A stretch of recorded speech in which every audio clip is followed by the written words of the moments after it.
स्वागत है मेरे ब्लॉग में। आई होप आप सभी अच्छे होंगे। तो आज का ब्लॉग स्टार्ट करो से सुबह से।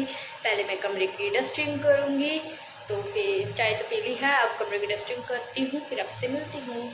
तो अब हो रही है सुबह की शुरुआत चाय से, तो मैं चाय फिनिश करके आपको मिलती हूँ। तो अब मुझे बेडरूम की सफाई करनी है, तो देखो मैं आ गई हूँ बेड की डस्टिंग करने। तो रोज़ रोज़ ना बेड पर मिट्टी चढ़ जाती है, तो इसलिए डस्टिंग करनी ज़रूरी होती है। तो सबसे पहले मैंने उधर के साइड की डस्टिंग करनी शुरू कर दी थी। पता नहीं इतना तो घर में भी नहीं मिट्टी होती जितनी डस्टिंग करते वक्त निकल जाती है, तो इसलिए हमें रोज़ रोज़ डस्टिंग करनी पड़ती है। फिर मैंने बेड के कॉर्नर्स के साइड में भी डस्टिंग करनी स्टार्ट कर दी। फिर मैं ऊपर आकर इस साइड डस्टिंग करनी स्टार्ट कर दी थी। तो देखो अब मैं डस्टिंग कर रही थी इधर, तो बस फिर इधर थोड़ा बेड के इधर भी डस्टिंग की। उसके बाद उधर कॉर्नर में से फिर इधर से सारा लेके मुझे उधर तक फिर सारी डस्टिंग की। तो डस्टिंग हो चुकी है। इस रूम की सफाई तो हो गई है डन। इस प्लान में ना थोड़ा चेंज है।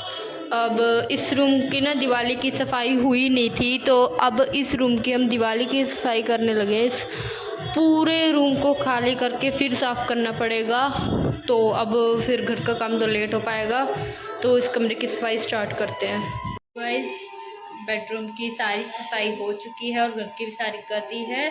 तो अब मैं नहाऊंगी। पहले मैं आपको बेडरूम दिखाती हूँ कि कैसे सफाई की है। ये देखो इधर की साइड बेड कर दिया है, और जो ये पूरी वॉल डेकोरेट थी ये मैंने सारी उतार दी है। अब इसकी सफाई करके इसको फिर से लगाएंगे।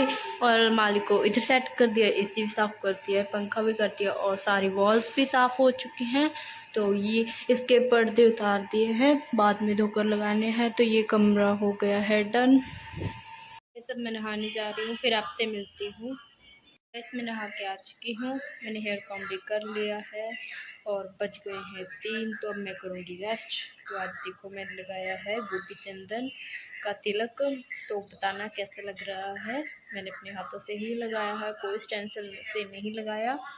तो अब मैं थोड़ी देर करूँगी रेस्ट, क्योंकि बज गए 3, सुबह से काम कर रहे हैं। तो मैं मिलती हूँ आपको सीधा शाम को। देखो मेरी दीदी की लड़की आई है, अब मैं इसके साथ की मस्ती करूंगी। और शाम की चाय मैंने पी ली है। शाम को अब बाहर हो रहा है ठंडा मौसम, तो अब मैं और ये बाहर खेली खेली करेंगे। तो फिर मैं आपसे मिलती हूँ। तो मैं आ गई थी शाम को पूजा करने। तो सबसे पहले मैंने अगरबत्ती को निकाला और फिर उसको अगरबत्ती को जलाया।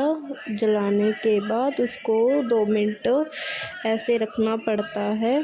तो फिर मैंने उसे ऐसे रख दिया था। तो उसके बाद मैंने उसको ऐसे बुझाकर और सभी तरफ ऐसे फैला दिया, और उसके बाद उसको इसके स्टैंड में लगा दिया था। स्टैंड में लगाने के बाद फिर देखो उधर की साइड रख दिया। फिर मैंने घंटी बजाई, और फिर घंटी बजाने के बाद मैंने आशीर्वाद लिया भगवान का। तो बस तो खाना वगैरह हो चुका है, खरगोश को भी खाना खिला दिया। तो अब हो रहा है सोने का टाइम। तो इस ब्लॉग को यहीं पर एंड करते हैं, मिलेंगे नेक्स्ट ब्लॉग में। ब्लॉग को like and share and subscribe करना मत भूलना, एंड प्यारे प्यारे कमेंट करके ज़रूर जाना। तो मिलते हैं नेक्स्ट ब्लॉग में। Bye bye guys.